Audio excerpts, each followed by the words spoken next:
So,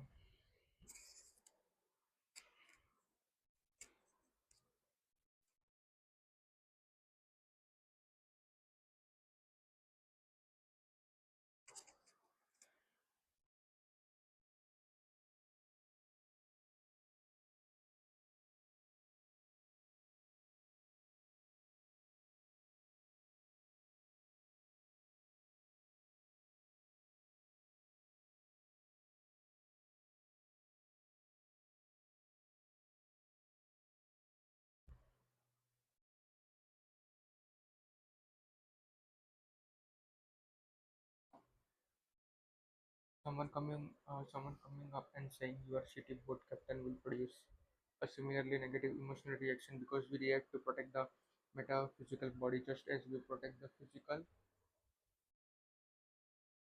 Our identity snowball through our lives, accumulating more and more values and meaning as they rumble along. You are close with your mom growing up, and that relationship brings you hope.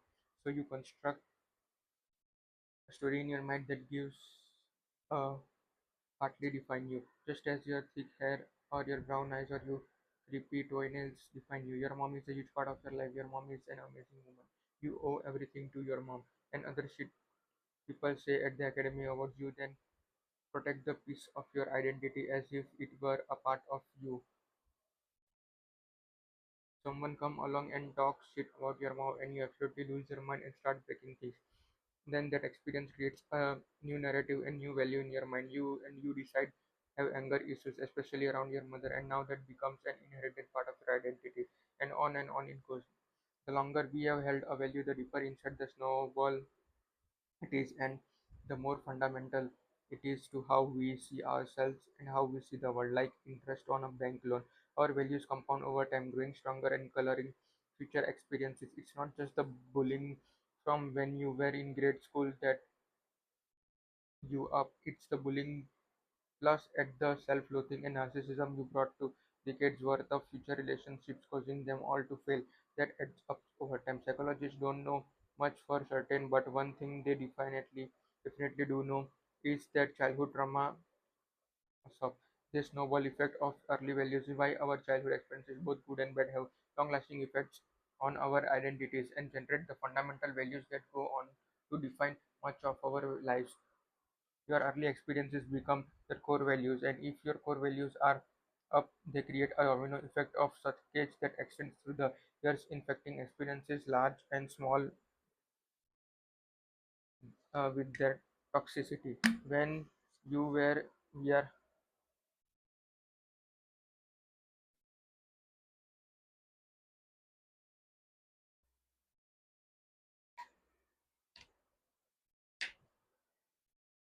when we are young, we have tiny and fragile identities. We have experienced little.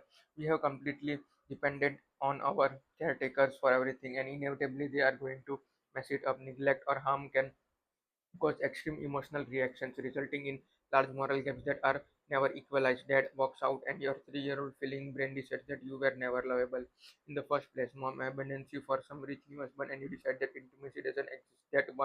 No one can ever be trusted. No wonder Newton was such a cronky loner. And the worst thing is, the longer we have held onto these narratives, the less aware we are that we have them. They become the background noise of our thoughts, the interior decoration of our minds. Despite being arbitrary and completely made up, they seem not only natural but inevitable. The values we pick up throughout our lives crystallize and form a sediment on top of our personality. The only way to change our values is to have experiences contrary to our values, and any attempt to break free from those values through new or contrary experiences will inevitably be met with pain and discomfort.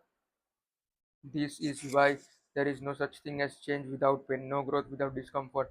It's why it is impossible to become someone new without first grieving the loss of who you used to be. Because when we lose our values, we grieve the death of those defining narratives as though we have lost a part of ourselves. Because we have lost a part of ourselves, we grieve the same way we would grieve the loss of loved one, the loss of a job, a house, a community, a spiritual belief, or a friendship. These are all defining fundamental parts of you, and when they are torn away from you, the hope they offered your life is also turn away, leaving you exposed once again at the uncomfortable truth. There are two ways to heal yourself. This is to replace old faulty values with better, healthier values. The first is to re-examine the experiences of your past and rewrite the narratives around them. Wait, did he punch me because I am an awful person, or he the awful person? Re-examining the narratives of our lives allows us to have a do-over, to decide, maybe I wasn't such a great boat captain after all, and that's fine. Often, with time, we realize that what we used to believe was important about the world actually isn't. Other times, we extend the story to get a clearer view of our self-worth. Oh, she left me because some left her, and she felt ashamed and unworthy around intimacy. And suddenly, that breakup is easier to swallow. The other way to change your value is to begin writing the narratives of future self.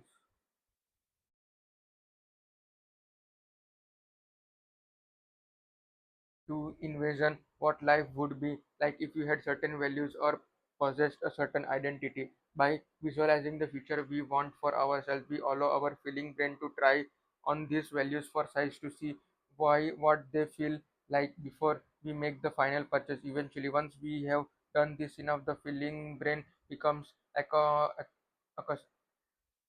accustomed to the new values and starts to believe them. The sort of future projection is usually thought in the worst of ways. Imagine you are rich and own a fleet of yachts, then it will come true. Sadly, the kind of visualization is not replacing a current healthy value, materialism, with a better one. It's just to your current value. Real change would entail fantasizing and real change value entail fantasizing what not wanting yachts in the first place would feel like. Fruitful visualization should be a little bit uncomfortable. It should challenge you and be difficult to fathom. If it's not, then it means that nothing is changing. The feeling brain doesn't know the difference between past, present, and future. That's the thinking brain's domain. And one of the strategies our thinking brain uses to nudge the feeling brain into the correct lane of life is asking what if questions. What if you hated both and instead spent your time helping disabled kids? What if you didn't have to prove anything to the people in your life for them to like you? What if people's unwilling ability has more to do with them than it does with you? Other times you can just tell your feeling brain stories that might or might not be true, but that feel true. Juko Willink, former Navy SEAL and author, write in his book Discipline Equals Freedom field manual that he wakes up at 4:30 every morning because he imagines his enemy somewhere out there in the world he doesn't know where, but he assumes that his enemy wants to kill him, and he realizes that if he wake awake before his enemy, that gives him an advantage. Willing developed this narrative for himself while serving in the Iraq War, where there were actual enemies who did want to kill him, but he has maintained the narrative since returning to civilian life. Objectively, the narrative Willing create for himself makes no sense anywhere, but figuratively, emotionally, it is incredibly powerful. Willing's feeling brain still buys into it, and it still gets Willing up every damn morning before some of us are done drinking from the night before. That is the illusion of self control. Without these narratives, without developing a clear vision of the future we desire, of the values we want to adopt, of the identities we want to shed or step into, we are forever doomed to repeat the failures of our past pain.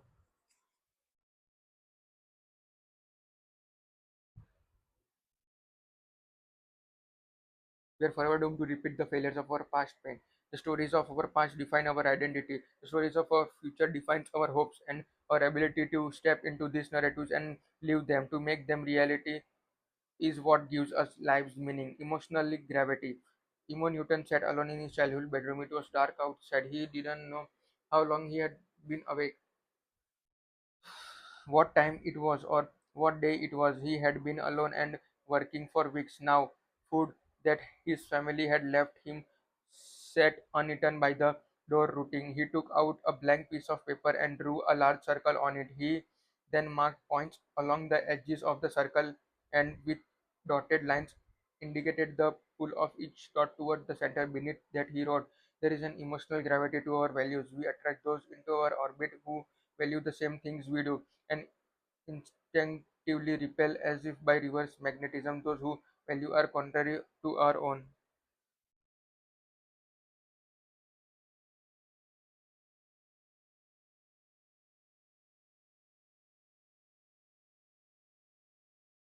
As if by reverse magnetism, those whose values are contrary to our own. These attractions form large orbits of like-minded people around the same principle. Each falls along the same path, circling and revolving around the same cherished things.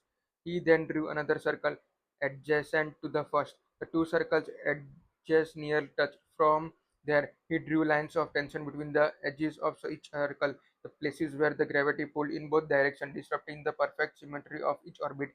He then wrote large swaths of people coalesce together, forming tribes and communities based on the similar evolutions of their emotional histories. You, sir, may value science. I too value science. Therefore, there is an emotional magnetism between us. Our values attract one another and cause us to fall perpetually into each other's orbit in a metaphysical dance of friendship.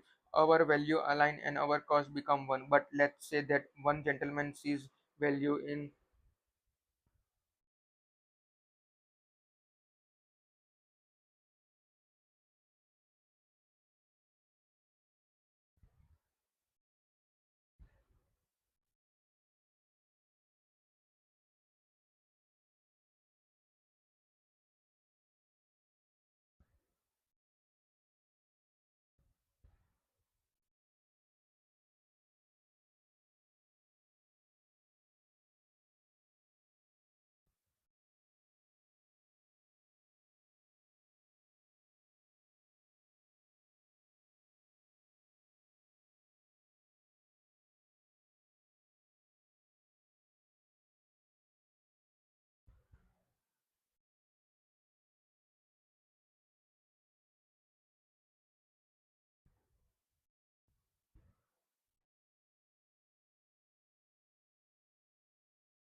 There are inhabitants of two closely related yet different gravities. This cause each to disrupt the or other's orbit, cause tension within the value hierarchies, challenge the other's identity, and thus generate negative emotion that will push them apart and put their causes at odds. The emotional gravity, I declare, is the fundamental organization of all human conflict and endeavor. At this, Isaac took out another page and drew a series of circles of differ- differing sizes.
then drew in the circle adjacent to the first.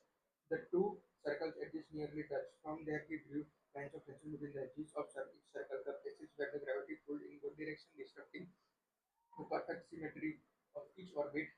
He then wrote large swaths of people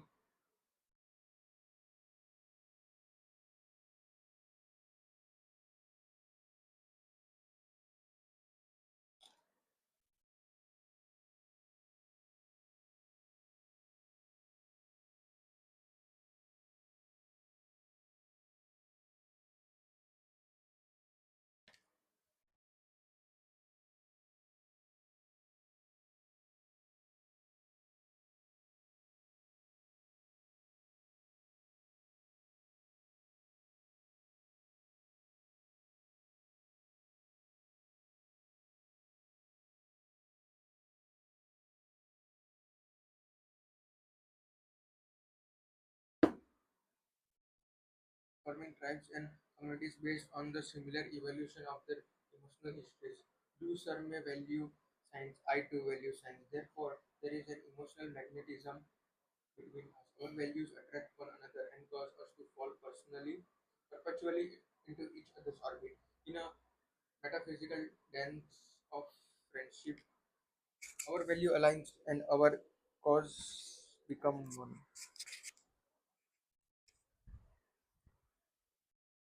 But let's say that one gentleman sees value in Puritanism and another in Anglicanism. They are inhabitants of two closely related yet different gravities. This causes each to disrupt the other's orbit. Cause tension within the value hierarchies, challenge the other's identity, and thus generate negative emotion that will push them apart and put their cause at odds. This emotional gravity, I declare, is the fundamental organization of all human conflict and endeavor. At this, Isaac took out another page and drew a series of circles of different sizes. The stronger we hold a value, he wrote, that is the stronger we determine something as superior or inferior than all else. The stronger its gravity, the tighter its orbit, and the more difficult it is for outside forces to disrupt its path and purpose. Our strongest value therefore demand either the affinity or the antipathy of others. The more people there are who share same value, the more those people begin to congeal or organize themselves into a single cohort body around that value. Scientists argue with people who love the same thing love each other.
All human systems eventually, okay.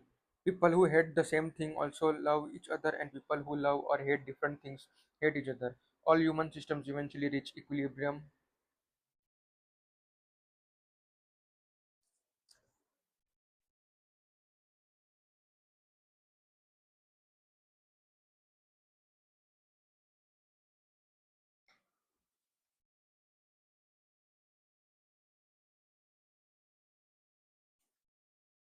All human systems eventually reach equilibrium by clustering and conforming into constellations of mutually shared value systems. People come together, altering and modifying their own personal narratives until their narratives are one and the same, and the personal identity thus become the group identity. Now you may be saying, but my good man, Newton didn't most people value the same things? Don't Most people simply want a bit of bread and a safe place to sleep at night, and to that, and I saw you are correct, my friend. All people are more the same than they are different. We all mostly want the same thing out of life, but those slight differences generate emotion, and emotion generates a sense of importance. And emotion generates a sense of importance. Therefore, we come to perceive our differences as dispropor- disproportionately, disproportionately,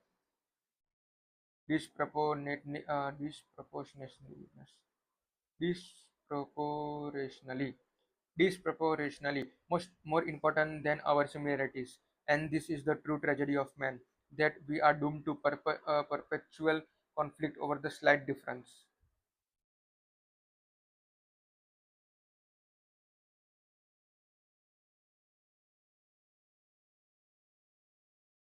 This theory of emotional gravitation, the coherence and attraction of like values, explains the history of people. Different parts of the world have different geographic factors. One region may be hard and rich and well defended from invaders.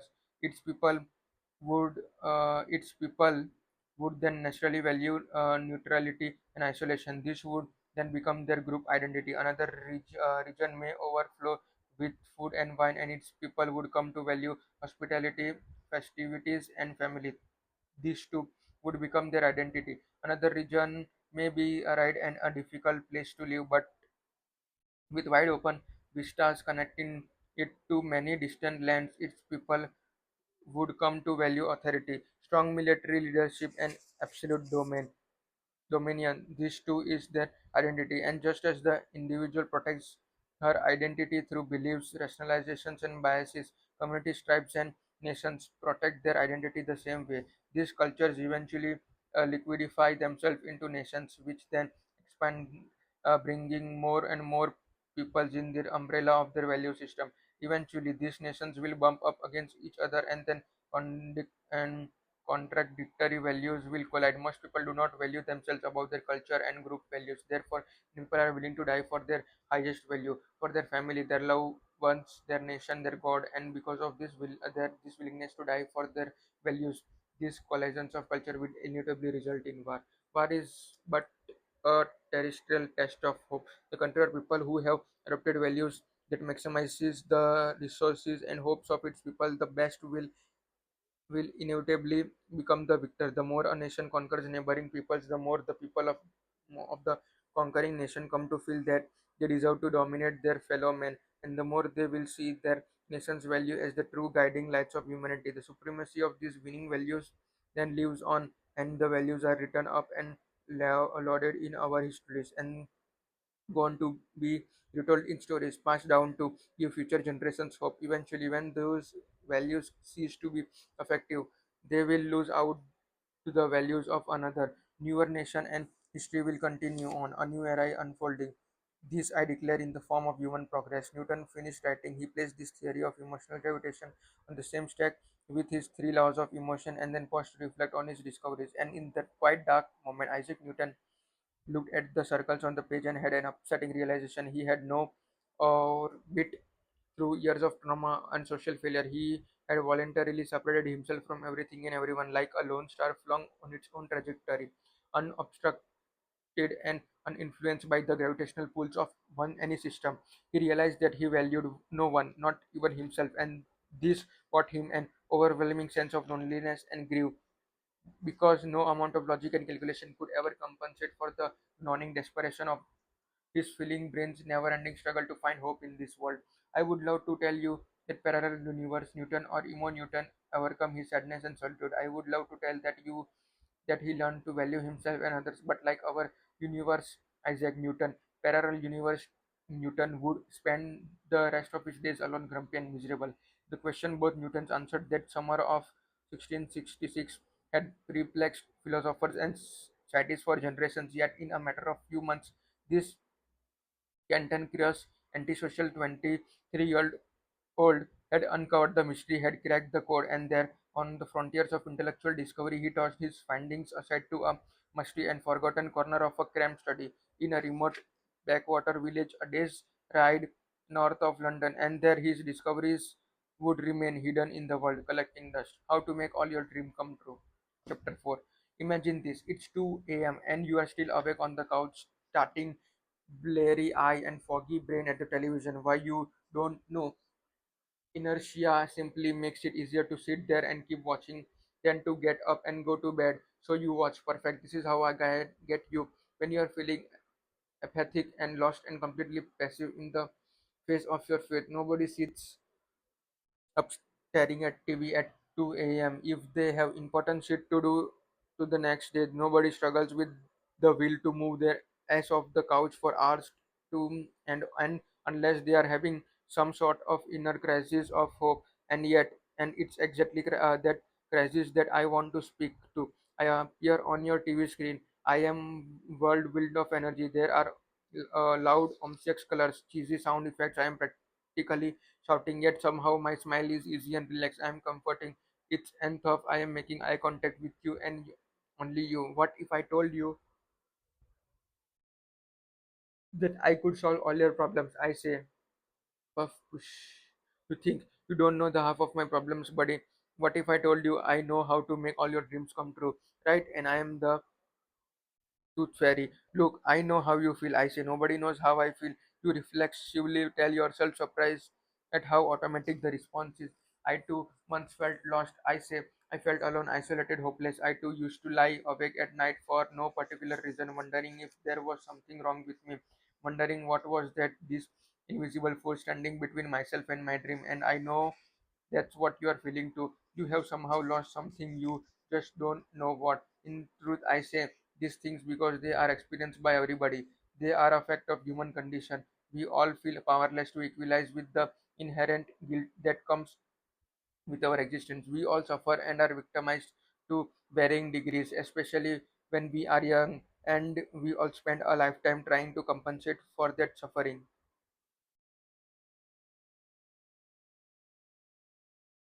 And in moments of our life when these things aren't going so well, this makes us despair. But like most people struggling, you have enveloped yourself much in your pain that you have forgotten that pain is common, and your strife is not uniquely yours. On the contrary, it's universal. And because you have forgotten that, you feel as if I am speaking directly to you, as if by some magical power i am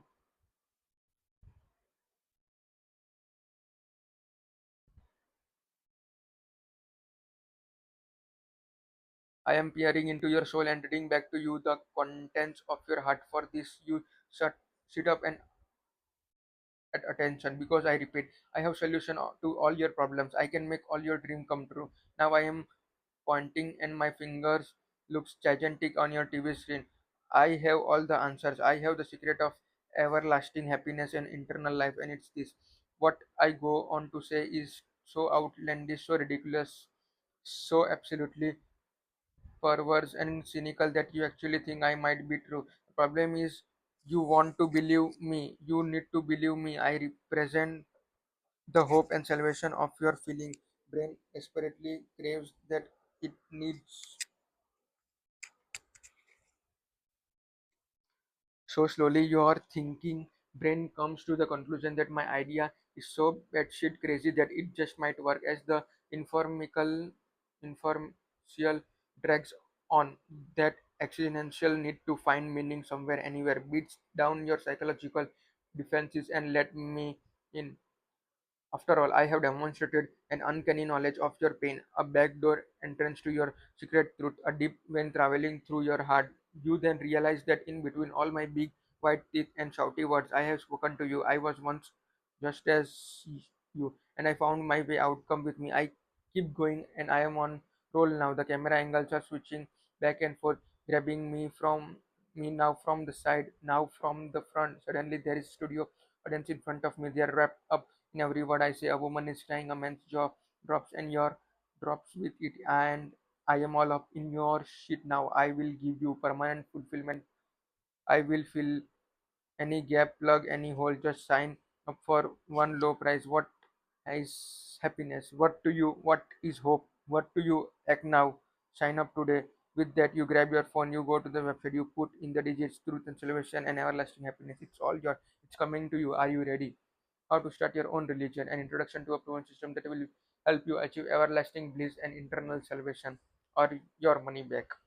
Welcome and congratulations on taking the first step to making all your dream come true. By the end of this course, you will have solved all your life's problem. You will live a life of abundance and freedom. You will surrounded by adoring friends and loved ones, guaranteed. It's so simple. Anyone can do it. No education or certification required. All you need is interest, connection, and a functioning keyboard. And you too can create your very own religion. Yes, you heard me right. You too can start your very own religion today and begin reaping the benefits of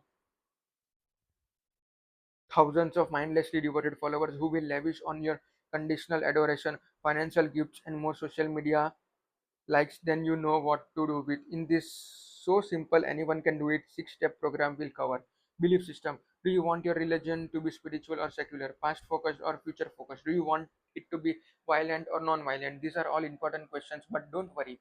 Only I have the answers. How to find your first follower, and more important, what do you want your follower to be? Rich, poor, male, female, vegan? I have the inside scoop. Rituals, rituals, rituals. It this stand there, recite that bow and kneel and clap your hands, do the hockey pocky and turn yourself around. That's what it's all about. The most enjoyable part of religion is coming up with dumb stuff that you all agree somehow means something. I will provide you with a complete guide to developing the hippiest, coolest rituals in the block. All all the kids will be talking about it mainly because they will be forced to. How to choose a scapegoat? No religion is complete without a common enemy upon which to project one's inner turmoil. Life is messy, but why deal with your problems when you can just blame somebody else for them? That's right, you'll discover the best way to choose an evil boogeyman or boogie woman, and how to convince your followers to hate them. Here, nothing unites us like hating the same enemy. Get your assault rifles ready. And finally, how to make money. Why start a religion if you don't profit from it? My guide will give you all the nitty gritty details on how to milk the most of your followers, whether it's your money, fame, political power, or blood orgies. I have got you covered. Look, we all need communities to build hope, and we all need hope to not go utterly insane and start snorting bath salts. Religions are the basis of the communal hope, and we are going to learn how to build them from scratch. Religions are a beautiful thing when you get enough people together with the same values. They believe in ways they never would when alone. Their hope amplifies in a sort of network effect, and the social validation of being part of a group hijacks their thinking brains and lets their feeling brain run wild. Religions bring groups of people together to mutually validate one another and make one another feel important. It's a big silent agreement that if we all come together under some shared purpose, we will feel important and worthy. An uncommon truth will be just that much further away. This is hugely satisfying psychologically. People just lose their shit, and best of all, they become highly suggestible. Paradoxically, it's only in a group environment that the individual has no control, that he changes the perception of perfect self-control. The danger of this immediate access to the feeling brain, though, is the largest groups of people tend to do highly impulsive and irrational shit. So, on the one hand, people get to the feel whole, like they're understanding and loved. On the other hand, they sometimes transform into murderous, angry mobs. The guide will take you through the details of establishing your own religion so you can reap the benefits of thousands of suggestible followers. Let's get started. Step 1: sell hope to the hopeless.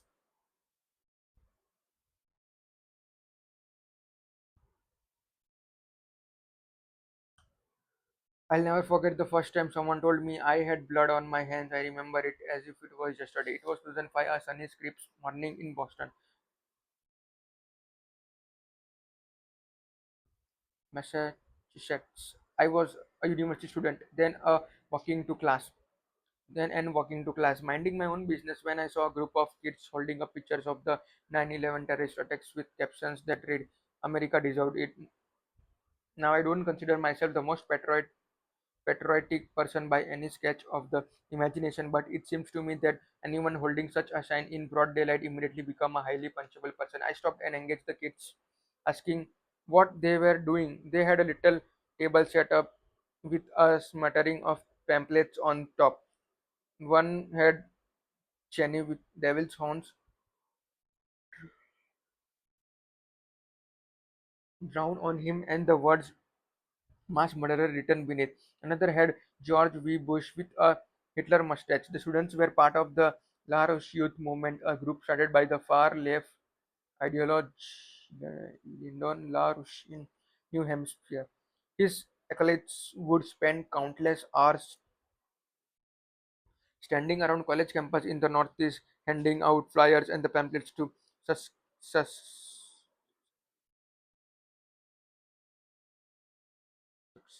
susceptible college kids. And when I come upon them, it took me all of 10 seconds to figure out what they actually were a religion. That's right, they were an ideologically religion, an anti-government, anti-spiritualist, anti-old people, anti-establishment religion. They argued that the international world order from top to bottom was corrupt. They argued that the Iraq war had been instigated for no other reason than the Bush friends wanted money, more money. They argued that terrorism and mass shootings doesn't exist, that such events were simply highly coordinated governmental efforts to control the population. Don't worry, right wing friends, years later they would draw the same Hitler mustache and make the same claims about Obama. If that makes you feel any better, it shouldn't. What the Lazarus Youth Movement LYM does is pure genius. It finds disaffected and agitated college students, usually young men, kids who are both scared and angry, scared at the sudden responsibility they have been forced to take, and angry at how uncompromising and disappointing it is to be an adult and then preach one simple message to them. It's not your fault. Yes, young one, you thought it was mom and dad's fault, but it's not their fault. Nope. And I know you thought it was your shitty professors and overpriced college faults. Nope, not theirs either. You probably even thought it was government's fault. Close, but still no. See, the system fault, the grind, you entity. You have always heard about it. This was the faith that LYM was selling. If you could just overthrow the system, then everything would be okay. No more war, no more suffering, no more injustice. Remember that in order to feel hope, we need to feel there is a better future out there. Values. We need to feel as though we are capable of getting to that better future, self control, and we need to find other people who share our values and support our community. Young adulthood is a period when many people struggle with values, control, and community. For the first time in their lives, kids are allowed to decide who they want to be. Do they want to become a doctor, study business, take a psychology course? The options can be crippling, and the inevitable frustration causes a lot of young people to question their values and lose hope. In addition, young adults struggle with the self control for the first time in their lives. They don't have some authority figure watching over them 24/7. On the one hand, this can be liberating, exciting. On the other hand, they are now responsible for their own decisions, and if they kind of stuck and at getting themselves out of bed on time, getting in the classes or a job and studying enough, it's tough to admit that there is no one to blame but themselves. And finally, young people are particularly preoccupied with finding out fitting into community. Not only is this important and their emotional development, but it also helps them find and solidify and identify for themselves. People like Lyndon LaRouche capitalize on lost and aimless young people. LaRouche gave them a convoluted political explanation to justify how disaffected they felt. He gave them a sense of control and empowerment by outlining a way, supposedly, to change the world. And finally, he gave them a community where they fit in and know who they are. Therefore, he gave them hope. Don't you think this is taking a little too far? I added the LYM student that day, pointing on the pictures of the World Trade Center towards feather in the pamphlets. No way, man. I say we are not taking it far enough. One of the kids replied, look, I don't vote for Bush and I don't agree with the Iraq war either, but it doesn't matter who you vote for. A vote for anyone is the vote for corrupt and oppressive system. You have blood on your hands. Excuse me, I don't even know how to punch someone. Yet I found myself falling my hands into fish. What did the guy think he was? By participating in the system, you are perpetuating it. The kid continued, and therefore, any complicit in the murder of millions of innocent civilians around the world. Here, read this. He showed a pamphlet at me. I glanced at it and turned it over. That's stupid, I said. Our discussion went on like this for another few minutes. Back then, I didn't know any better. I still thought stuff like this was about reason and evidence, not feelings and values. And value cannot be changed through reason, only through experience.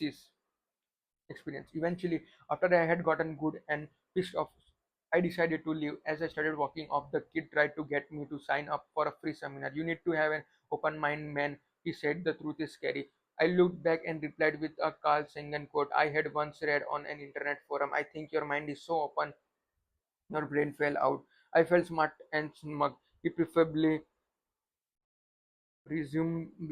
felt smart and smug. No minds were changed that day. We are the most impressionable when things are at their worst. When our life is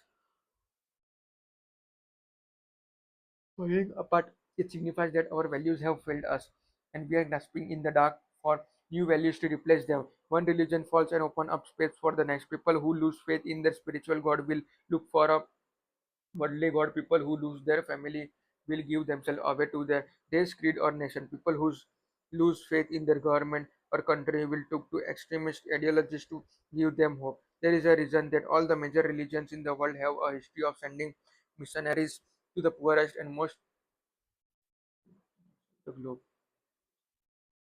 Starving people will believe everything if it will keep them fed. For your new religion, it's best to start preaching your message to people whose lives suck the most, the poor, the outcast, the abused, and the forgotten. You know, people who sit in Facebook all day. Jim Jones built his following by recruiting the homeless and marginalized minorities with a socialist message, means with his own demented take on Christianity. Well, what am I saying? Jesus Christ did the same thing. Buddha too. Moses, you get the idea. Religious leaders preach to the poor and enslaved, telling them that they deserve the king of heaven, basically, and open to the corrupt elites of the day. It's a message that's easy to get behind. Today, appealing to the hopeless is easier than ever before. All you need is a social media account. Start posting extreme and crazy shit. And let the algorithm do the rest. The crazier and more extreme you post, the more attention you will garner, and the more the hopeless will flock to you like flies to cows. It's not hard at all.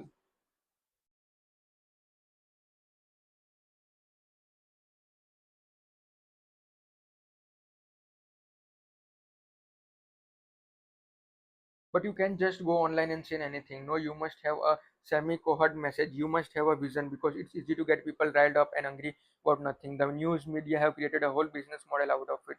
But to have hope, people need to feel that they are a part of some greater movement, that they are about to join the winning side of history, and for that you must give them faith. Step 2, choose your faith.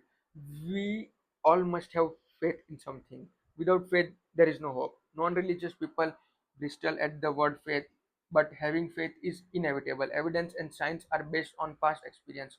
Hope is based on future experience, and you must always rely on some degree of faith that something will occur again in the future. You pay your mortgage because you have faith that money is real, your and credit is real, and a bank taking all your shit is real. You tell your kids to do their homework because you have faith that their education is important, that it will lead them to their becoming happier, healthier adults. You have faith that happiness exists and it is possible. You have faith that living longer is worth it.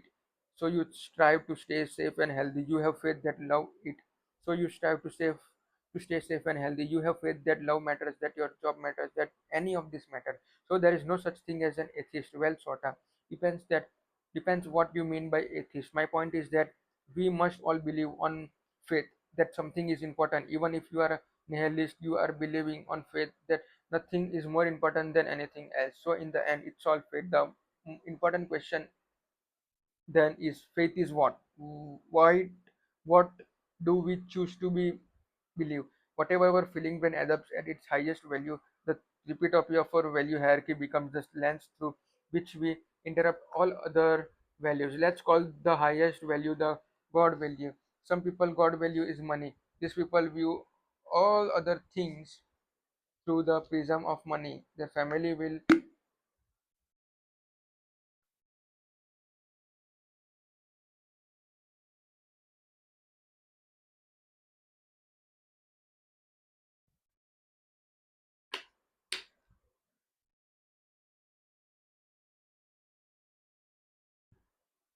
Some people's God value is money. These people view all other things. Family, love, prestige, politics through the prism of money. Their family will love them only if they make enough money. They will be respected only if they have money. All conflict, frustration, jealousy, anxiety, everything boils down to money. Other people's God value is love.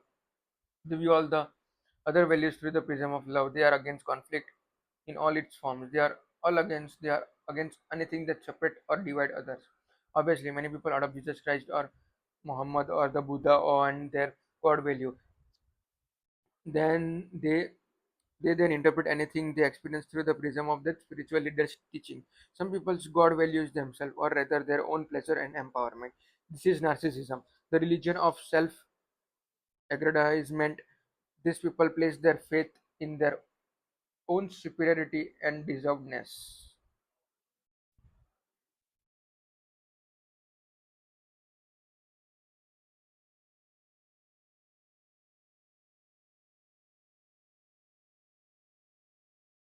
Other people's God values another person. This is often called co-independence. These people derive all hope from their connection with another individual and sacrifice themselves and their own interest for their individual. They then base all their behavior, decisions, and beliefs on what they think will please that other person, their own little personal God. This typically leads to the really relationship with you guessed it, narcissist. After all, the narcissist God values himself, and the co-independent God value is fixing and saving the narcissist. So it kind of works out is in a realistic and way, but not really. All religions must start with a faith-based God value. Doesn't matter what it is. Worshipping cats, believing in lower taxes, never letting your kids leave the house, whatever it is faith-based value that this one thing will produce the best future reality and therefore gives the most hope. We then organize our lives and all other values around the value. We look for activities that enact that faith, ideas that support it, and most important, communities that share it.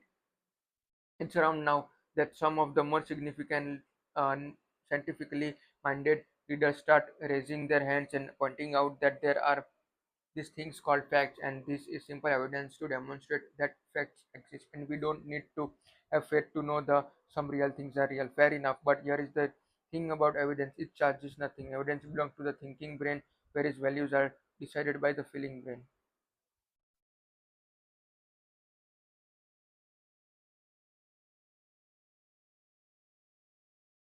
You cannot verify values; they are by definition subjectively and arbitrary. Therefore, you can argue about facts until you are blue in the face, but ultimately it doesn't matter. People interrupt the significance of their experiences through their values. If a meteorite hit a town and killed half the people, the uber traditional religious person would look at the event and say that it happened because the town was full of sinners. The atheist would look at it, say that it was proof there is no God. Another faith-based believe, by the way, as how could a benevolent, all-powerful being let such a awful thing happen?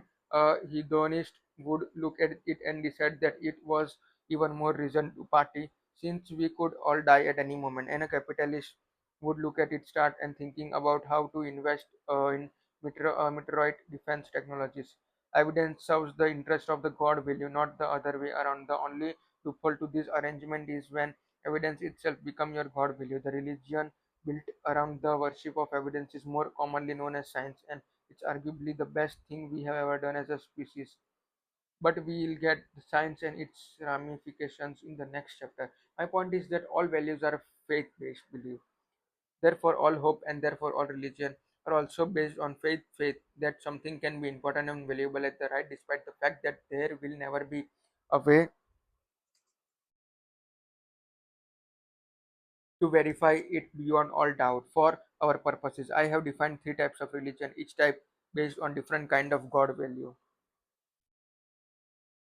Spiritual religious drop hope from supernatural beliefs or belief in things that exist outside the physical or material realm. These religions look for a better future outside the world and this life. Christianity, Islam, Judaism, animism, and Greek mythology are example of spiritual religions. Ideological religions draw hope from the natural world. They look for salvation and growth and develop faith-based belief regarding this world and this life. Example include capitalism, communism, environmentalism, liberalism, fascism, and libertarianism. Interpersonal religions draw hope from other people in our lives. Example of interpersonal religions include romantic love, children, sports, heroes, political leaders, and celebrities.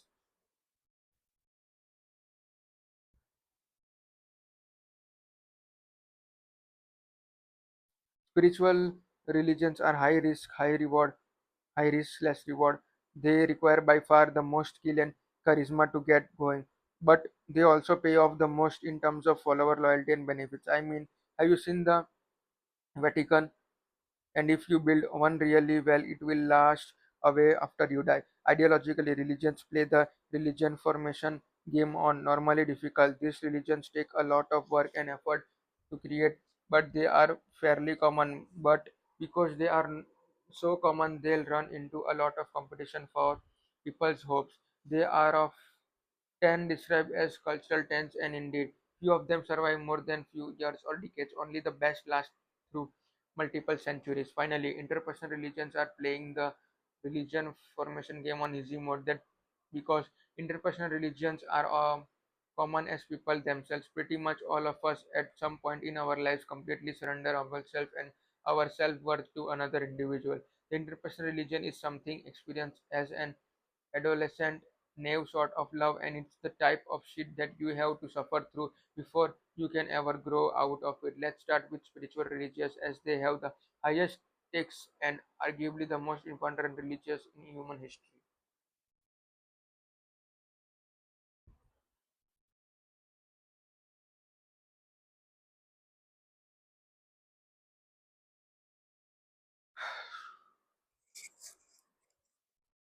Spiritual religions, from the pagan and animalistic rituals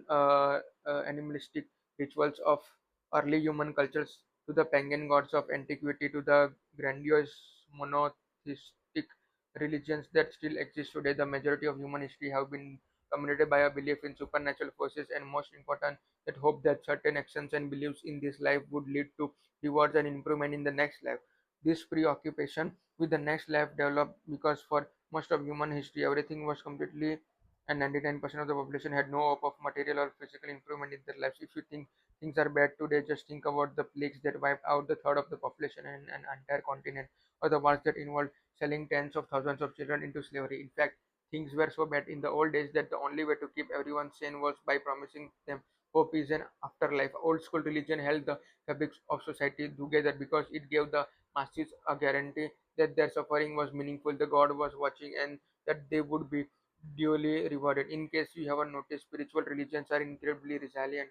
They last hundreds, if thousands, if not thousands of years. This is not because of supernatural beliefs can never be proven or disproven. Therefore, once a supernatural belief gets lodged as someone's God value, it's nearly impossible to dislodge it. Spiritual religions are also powerful because they often encourage hope through that, which has the nice side effects of making a lot of people willing to die for their unverifiable beliefs. Hard to compete with that. Ideological religions. Ideological religions generate hope by constructing networks of beliefs that certain actions will produce better outcomes in this life only if they are adopted by the population at large. Ideologies are usually isms, libertarianism, nationalism, materialism, racism, veganism, communism, capitalism, socialism, fascism, cynicism, skepticism, etc. Unlike spiritual religions, ideologies are favorably to varying degrees. You can theoretically test to see whether a central bank makes a financial system more or less stable, whether democracy makes society fairer, whether education makes people hack one another to pieces less often. But at the certain point, most ideologies still rely on faith. There are two reasons for this. The first is that some things are just incredibly difficult, if not impossible, to test and verify. The other is that a lot of ideologies rely upon everyone in society having faith in the same thing. For instance, you can't significantly prove that money is intrinsic, intrinsically valuable, all but we all believe it is. So it is. You also can prove that national champions citizenship is a real thing, or even the most ethnicities exist. There are all socially constructed beliefs that we have all brought into taken on faith. The problem with evidence and ideologies is that humans have a tendency to take a little bit of evidence and run with it, generalizing a couple of simple ideas to enter population and the planet. This is our human narcissism at work. Our need to invent our self importance, our feeling brain run among. So even though ideologies are subject to evidence and verification, we are not exactly good at verifying them. Humanity is so vast and complex that our brains have trouble taking it all it. There are too many variables, so our thinking brains inevitably take shortcuts to maintain some otherwise shitty beliefs. Bad ideologies and such as racism or persist due to ignorance far more than malice, and people hold on to those bad ideologies because sadly they offer their adherents some degree of hope. Ideologically, religions are difficult to start, but they are far more common than spiritual religions. All you have to do is find some reasonable sounding explanation for why everything is, and then extrapolate that across wide population in a way that gives people some hope. And while you have yourself an ideological religion, if you have been alive for more than 20 years, surely you have seen this happen a few times by now. In my lifetime along, there have been movements in favor of rights, stem cells research, and decriminalizing drug use. In fact, a lot of what everyone is losing their shit about today is in the fact that traditionalist, nationalist, and populist ideologies are winning politically power access much of the world, and these ideologies are seeking to dismantle much of the work accomplished by the neoliberal globalist, feminist, and environmentalist ideologies of the late 20th century. Interpersonal religions. Every Sunday, millions of people come together to stare at an empty green field. The field has white lines painted in. These millions of people have all agreed to believe on faith, and these lines mean something important. Then dozens of strong men or women plod into the field, line up in seemingly arbitrary formations and throw or kick around a piece of leather, depending on where this piece of leather goes. And when one group of people cheers on, the other group of people gets really upset. Sports are a form of religion. They are arbitrary value systems designed to give people hope. Hit the ball here and you are a hero. Kick the ball there and you are a loser. Sports defy some individuals and demonize others. Ted Williams is the best baseballer hitter ever, and therefore, according to some, an American hero, an icon, a role model. Other athletes demonized for coming up short, for wasting their talent, for betraying their followers. Yet there is an even grander example of interpersonal religion that sports politics across the world. We come together under a similar set of values and decide to bestow authority, leadership, and virtue onto a small number of people, like the lines on a football field. Political systems are entirely made up. The position of power exists due only to the faith of the population, and whether it's democracy or dictatorship, the result is the same. A small group of leaders is idolized and exalted or demonized in the so social consciousness. Interpersonal religions give us hope that another human being will bring us salvation and happiness, that one individual or group of individuals is superior to all other. Interpersonal religions are